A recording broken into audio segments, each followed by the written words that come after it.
Crime ಕಾರ್ನರ್ಗೆ ಸ್ವಾಗತ. ನಾನು K J ಹಳ್ಳಿ ಸುರೇಶ್. ಆತ ಜಗತ್ತಿನ ಮೋಸ್ಟ್ ವಾಂಟೆಡ್ ಕ್ರಿಮಿನಲ್, ಮಾದಕ ವಸ್ತು ದೊರೆ ಎಲ್ ಮೆಂಚೋ. ಈ ಭೂಗತ ಪಾತಕಿಯನ್ನ ಮೆಕ್ಸಿಕೋ ಭದ್ರತಾ ಪಡೆಗಳು ಗುಂಡಿಟ್ಟು ಬಲಿ ಪಡೆದಿವೆ. ಅಮೆರಿಕ ಹಾಗೂ ಮೆಕ್ಸಿಕೋ ದೇಶಗಳ ನಿದ್ದೆಗೆಡಿಸಿ ನಶಾ ಲೋಕದಲ್ಲಿ ಮೆರಿತಾ ಇದ್ದ ಈ ಡಾನ್ ಅನ್ನ ಹುಡುಕಿ ಕೊಟ್ಟವ್ರಿಗೆ 15 ಬಿಲಿಯನ್ US ಡಾಲರ್ ಬಹುಮಾನವನ್ನ ಅಮೆರಿಕ ಘೋಷಣೆ ಮಾಡಿತ್ತು. ಖತರ್ನಾಕ್ ಕ್ರಿಮಿನಲ್ ಆಗಿದ್ದ ಇವನನ್ನ ಹಿಡಿಯಲು ಭದ್ರತಾ ಪಡೆಗಳು ಏನೇನೋ ಸ್ಕೆಚ್ ಹಾಕಿದ್ರು ಸಹ ಅವರಿಗೆಲ್ಲ ಚಳ್ಳೆ ಹಣ್ಣು ತಿನ್ನಿಸಿ ಪರಾರಿ ಆಗ್ತಾ ಇದ್ದ. ಆದ್ರೆ ಈ ಸರಿ ಮೆಕ್ಸಿಕೋ ಭದ್ರತಾ ಪಡೆಗಳು ಹಾಗೂ ಅಮೆರಿಕ ಗುಪ್ತಚರ ಇಲಾಖೆಯ ಜಂಟಿ ಕಾರ್ಯಾಚರಣೆಯಲ್ಲಿ ಹೆಣೆದಿದ್ದ ಆ ಹೆಣ್ಣಿನ ಚಕ್ರವ್ಯೂಹದಲ್ಲಿ ಮಿಸ್ ಆಗದೆ ತಗ್ಲಾಕೊಂಡು ಈ ಪಾತಕಿ ಜೀವ ಚೆಲ್ಲಿದ್ದಾನೆ. ರಣರೋಚಕ ಸಿನಿಮಾ ಕಥೆಯಂತಿರುವ ಈ ಪಾತಕಿಯ ಸ್ಟೋರಿಯನ್ನ ಡೀಟೇಲ್ ಆಗಿ ಹೇಳ್ತೀನಿ. ಅದಕ್ಕೂ ಮುಂಚೆ ನೀವಿನ್ನು ನಮ್ಮ ಚಾನಲ್ಗೆ ಸಬ್ಸ್ಕ್ರೈಬ್ ಆಗದೇ ಇದ್ರೆ ದಯಮಾಡಿ ಸಬ್ಸ್ಕ್ರೈಬ್ ಆಗಿ, ಲೈಕ್ ಮಾಡಿ, ಶೇರ್ ಮಾಡಿ, ನಿಮ್ಮ ಕಮೆಂಟ್ ಕೂಡ ಮೆನ್ಷನ್ ಮಾಡಿ.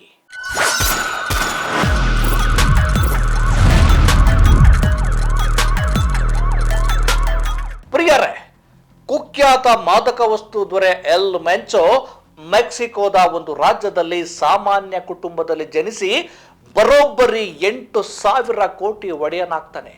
ಯೋಚನೆ ಮಾಡಿ. CJNG ಅನ್ನೋ ಭೂಗತ ಪಾತಕ ಪಡೆಯನ್ನ ಕಟ್ಟುವ ಈತ ತನ್ನ ತಂಡದ ಸಿಂಡಿಕೇಟ್ ಪಾತಕಿಗಳ ಮೂಲಕ ಮೆಕ್ಸಿಕೋದ ಕೆಲವು ರಾಜ್ಯಗಳಲ್ಲಿ ಪರ್ಯಾಯ ಸರ್ಕಾರವನ್ನೇ ನಡೆಸುವ ಮಟ್ಟಿಗೆ ಕಂಟ್ರೋಲ್ ಅನ್ನ ತೆಗೆದುಕೊಂಡಿರ್ತಾನೆ. ಡ್ರೋನ್ ಮೂಲಕ ದಾಳಿ ಮಾಡಿ ತನ್ನ ಎದುರಾಳಿಗಳನ್ನ ಮಟ್ಟ ಹಾಕ್ತಾ ಇರ್ತಾರೆ. ಡೆಲಿವರಿ ಬಾಯಿಯಿಂದ ಡಾನ್ ಆಗಿ ಕುಖ್ಯಾತ ಪಡೆದ ಈ ಪಾತಕಿ ಮೆಕ್ಸಿಕೋಗೆ ಹಾಗೂ ಅಮೆರಿಕಾಗೆ ದೊಡ್ಡ ತಲೆನೋವಾಗಿರ್ತಾನೆ. ಸ್ನೇಹಿತರೆ, ಸಾಮಾನ್ಯ ಡೆಲಿವರಿ ಬಾಯ್ ಆಗಿ ಡಾನ್ ಆಗ್ತಾನೆ ಅಂದ್ರೆ ಯೋಚನೆ ಮಾಡಿ. ಮೆಕ್ಸಿಕೋದ ಸಾಮಾನ್ಯ ಕುಟುಂಬದಲ್ಲಿ ಜನಿಸುವ ಈತ ಅಲ್ಲಿಂದ ಒಂದಷ್ಟು ಕ್ರಿಮಿನಲ್ ಚಟುವಟಿಕೆಯನ್ನ ಮಾಡಿಕೊಂಡು ಕೊನೆಗೆ ಅಮೆರಿಕ ಪಾಲಾಗ್ತಾನೆ. ಅಮೆರಿಕ ಪಾಲಾಗಿ ಅಲ್ಲಿಯೂ ಕೂಡ ಏನು ಕ್ರಿಮಿನಲ್ ಆಕ್ಟಿವಿಟೀಸ್ ಅನ್ನ ಮಾಡಿ ಸಿಕ್ಕಾಕೊಂಡು ಅಲ್ಲಿಂದ ಹೊರದಬ್ಬಲ್ಪಡ್ತಾನೆ. ಕೊನೆಗೆ ಮೆಕ್ಸಿಕೋಗೆ ಬಂದು ಪೊಲೀಸ್ ಡಿಪಾರ್ಟ್ಮೆಂಟ್ಗೆ ಸೇರ್ಕೊಳ್ತಾನೆ ಅನ್ನುವಂಥ ಮಾಹಿತಿ ಇದೆ. ಅಲ್ಲಿ ಏನೆಲ್ಲ ಖತರ್ನಾಕ್ ಕೆಲಸಗಳನ್ನ ಮಾಡಬೇಕು ಅನ್ನುವಂಥ ಎಲ್ಲ ಡೀಟೇಲ್ಸ್ ಅನ್ನ ಪಡೆದುಕೊಂಡು ಕೊನೆಗೆ ಅವನು ಈ ಡ್ರಗ್ ಪೆಡ್ರಲ್ ಆಗಿ ರೂಪುಗೊಳ್ತಾನೆ. ಅದೆಷ್ಟರ ಮಟ್ಟಿಗೆ ಅಂತ ಅಂದ್ರೆ ಡಾನ್ ಮಗಳನ್ನೇ ಮದುವೆ ಆಗುವ ಮಟ್ಟಕ್ಕೆ. ಕೊನೆಗೆ ತಾನೇ ದೊಡ್ಡ ಡಾನ್ ಆಗಿ 8,000 ಕೋಟಿ ಒಡೆಯನಾಗ್ತಾನೆ. ಅಮೆರಿಕದ ಅಧ್ಯಕ್ಷ ಡೊನಾಲ್ಡ್ ಟ್ರಂಪ್ ಈತನನ್ನ ಮಟ್ಟ ಹಾಕುವಂತೆ ಮೆಕ್ಸಿಕೋಗೆ ಭಾರಿ ಒತ್ತಡ ಹಾಕ್ತಾ ಇರ್ತಾರೆ. ಅದು ಯಾವ ಮಟ್ಟಕ್ಕೆ ಅಂದ್ರೆ, ನೀವು ಈತನನ್ನ ಮುಗಿಸದೇ ಇದ್ರೆ ಹೆಚ್ಚಿನ ಸುಂಕವನ್ನ ವಿಧಿಸುವ ಎಚ್ಚರಿಕೆಯನ್ನ ಅಮೆರಿಕ ಮೆಕ್ಸಿಕೋಗೆ ಕೊಡುತ್ತೆ. ಇಡೀ ಅಮೆರಿಕದ ಮಾದಕ ಜಾಲವನ್ನೇ ತನ್ನ ಕೈವಶ ಮಾಡಿಕೊಂಡಿದ್ದ ಎಲ್ ಮೆಂಚೋ ಇವನಿಂದಾಗಿ ಅಮೆರಿಕದಲ್ಲಿ ಮಾದಕ ವ್ಯಸನಿಗಳ ಉಪಟಳ ಹೆಚ್ಚಾಗುತ್ತೆ. ಈ ಮಾದಕ ವ್ಯಸನದಿಂದಾಗಿ ಪ್ರತಿ ವರ್ಷ 5,000-6,000 ಅಮೆರಿಕನರು ಸಾವನ್ನಪ್ತಾರೆ. ಹೀಗಾಗಿ ಅಮೆರಿಕದ ಗುಪ್ತಚರ ಇಲಾಖೆ ಮೆಕ್ಸಿಕೋ ಜೊತೆ ಸೇರಿ ಮಹತ್ವದ ಕಾರ್ಯಾಚರಣೆ ಮಾಡುತ್ತೆ. ಅದು ಯಾವ ರೀತಿಯ ಕಾರ್ಯಾಚರಣೆ ಅಂದ್ರೆ, ಆತನ ಗೆಳತಿಯೊಬ್ಬಳ ಮೇಲೆ ಭದ್ರತಾ ಪಡೆ ಕಣ್ಣಿಟ್ಟಿರುತ್ತೆ. ಆ ಗೆಳತಿ ಅಲಿಸ್ಕೋ ರಾಜ್ಯದ ತಪಾದ ರೆಸ್ಟೋರೆಂಟ್ ಒಂದರಲ್ಲಿ ಮೆಂಚೋನನ್ನ ಭೇಟಿ ಆಗ್ತಾಳೆ. ಎಲ್ಲವೂ ಕೂಡ ಪ್ಲಾನ್ ಆಗಿರುತ್ತೆ. ಎಲ್ ಮೆಂಚೋ ಜೊತೆ ರಾತ್ರಿ ಕಳೆದ ನಂತರ ಆ ಮಹಿಳೆ ಹೊರಗಡೆ ಬಂದ್ಬಿಡ್ತಾಳೆ. ನಂತರ ಎಲ್ ಮೆಂಚೋ ಭದ್ರತಾ ವಿವರಗಳ ಜೊತೆ ಆ ಪ್ರದೇಶದಲ್ಲಿ ತಂಗಿದ್ದಾನೆ ಅನ್ನುವಂತ ಖಚಿತ ಮಾಹಿತಿಯನ್ನ ಭದ್ರತಾ ಪಡೆಗಳು ಪಡೆದುಕೊಳ್ತವೆ. ಈ ಮಾಹಿತಿಯನ್ನ ಖಚಿತಪಡಿಸಿಕೊಂಡ ನಂತರ ಈ ವಿಶೇಷ ಪಡೆಗಳು ಮೆಂಚೋ ಮೇಲೆ ದಾಳಿ ಮಾಡಿ ಇವನನ್ನ ಬಲಿ ಹಾಕೇ ಬಿಡುತ್ತವೆ.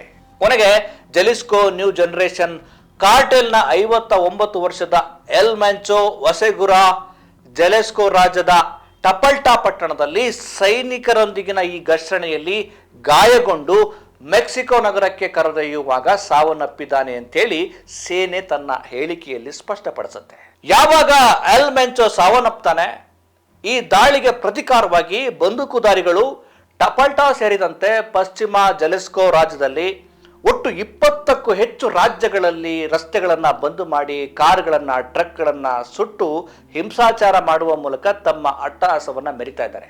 ಸದ್ಯಕ್ಕೆ ಮೆಕ್ಸಿಕೋದ ಒಂದಷ್ಟು ರಾಜ್ಯಗಳಲ್ಲಿ ಅಹಿತಕರ ಗಲಭೆಗಳು, ವಾತಾವರಣ, ಉದ್ವಿಗ್ನ ಪರಿಸ್ಥಿತಿ ಸೃಷ್ಟಿಯಾಗಿದೆ. ಕೊನೆಗೆ ಅದು ತಹಬದಿಗೆ ಬರುವ ಲಕ್ಷಣಗಳು ಕಾಣುತ್ತೆ ಆನಂತರ. ಆದ್ರೆ ಡ್ರಗ್ ಲೋಕದ ಒಬ್ಬ ಮಾದಕ ದೊರೆಯನ್ನ ಮಟ್ಟ ಹಾಕಿದ್ದು ಒಂದು ಒಳ್ಳೆಯ ರೋಚಕ ಕಾರ್ಯಾಚರಣೆ. ಸ್ನೇಹಿತರೆ, ಇನ್ನೊಂದು ಮಹತ್ವದ ವಿಚಾರ ಏನು ಅಂದರೆ ಸ್ನೇಹಿತರೆ, ಇಂತಹ ಡ್ರಗ್ ದೊರೆಗಳು ಡಾನ್ಗಳು ಹುಟ್ಟೋದಕ್ಕೆ ಒಂದು ರೀತಿ ಅಮೆರಿಕವೂ ಕೂಡ ಕಾರಣ ಆಗತ್ತೆ. ಯಾಕೆಂದ್ರೆ ಎರಡನೇ ಮಹಾಯುದ್ಧದ ಸಂದರ್ಭದಲ್ಲಿ ಆ ಸೈನಿಕರಿಗೆ ಪೇನ್ ಕಿಲ್ಲರ್ ಟ್ಯಾಬ್ಲೆಟ್ ಬೇಕಾಗತ್ತೆ. ಅಂತ ಸಂದರ್ಭದಲ್ಲಿ ಅಮೆರಿಕ ಮೆಕ್ಸಿಕೋ ದೇಶಕ್ಕೆ ಈ ಗಾಂಜಾವನ್ನ ಬೆಳೆಯೋದಕ್ಕೆ ಪರ್ಮಿಷನ್ ಕೊಡುತ್ತೆ. ಈ ಗಾಂಜಾವನ್ನ, ಮಾದಕ ಪದಾರ್ಥಗಳನ್ನ ಬೆಳೆಯೋದಕ್ಕೆ ಪರ್ಮಿಷನ್ ಯಾಕೆ ಕೊಡುತ್ತೆ ಅಂದ್ರೆ ಪೇನ್ ಕಿಲ್ಲರ್ ಟ್ಯಾಬ್ಲೆಟ್ಗಳನ್ನ ತಯಾರು ಮಾಡೋಕೆ ಬೇಕಾಗಿರುತ್ತೆ, ನೋವು ನಿವಾರಣೆ ಮಾಡೋದಕ್ಕೆ ಅದು ಬೇಕಾಗಿರುತ್ತೆ. ಒಂದು ಹಂತಕ್ಕೆ ಅಮೆರಿಕ ನಿರ್ಧಾರ ಮಾಡಿದ್ದು ಅವರಿಗೆ ಸರಿ ಅನಿಸಿದ್ರು ಕೂಡ ಆನಂತರ ನೀವು ನಿಲ್ಲಿಸಿ ಅಂತ ಹೇಳುತ್ತೆ. ಆದರೆ ಅಷ್ಟೊತ್ತಿಗೆ ದೊಡ್ಡ ಮಟ್ಟಕ್ಕೆ ಈ ಒಂದು ಗಾಂಜಾ ಬೆಳೆ ರೈತರು ಬೆಳೀತಾ ಇದ್ರು, ಅದು ಮಾಫಿಯಾಗಳ ಕೈಗೆ ಸೆರೆವಶ ಆಗುತ್ತೆ. ಆನಂತರ ಇಂತಹ ಎಲ್ ಮೆಂಚೋ ಅಂತ ಡಾನ್ಗಳು ಹುಟ್ಟಿಗೆ ಕಾರಣ ಆಗುತ್ತೆ. ಅಮೇರಿಕಾದ ಕಾರಣಕ್ಕಾಗಿ ಇಂತಹ ಡಾನ್ಗಳು ಹುಟ್ಟುತ್ತಾರೆ. ಇದೀಗ ಅಮೇರಿಕಕ್ಕೆ ದೊಡ್ಡ ತಲೆನೋವಾಗಿದ್ದ ಎಲ್ ಮೆಂಚೋ ಈಗ ಅಮೇರಿಕಾದ ಒಂದು ಜಂಟಿ ಕಾರ್ಯಾಚರಣೆಯ ಕಾರಣಕ್ಕಾಗಿ ಈಗ ಹತನಾಗಿದ್ದಾರೆ. ಮತ್ತಷ್ಟು ವಿಶೇಷ ಸ್ಟೋರಿಯೊಂದಿಗೆ ನಿಮ್ಮನ್ನು ಭೇಟಿ ಮಾಡ್ತೇನೆ. ನಮಸ್ಕಾರ.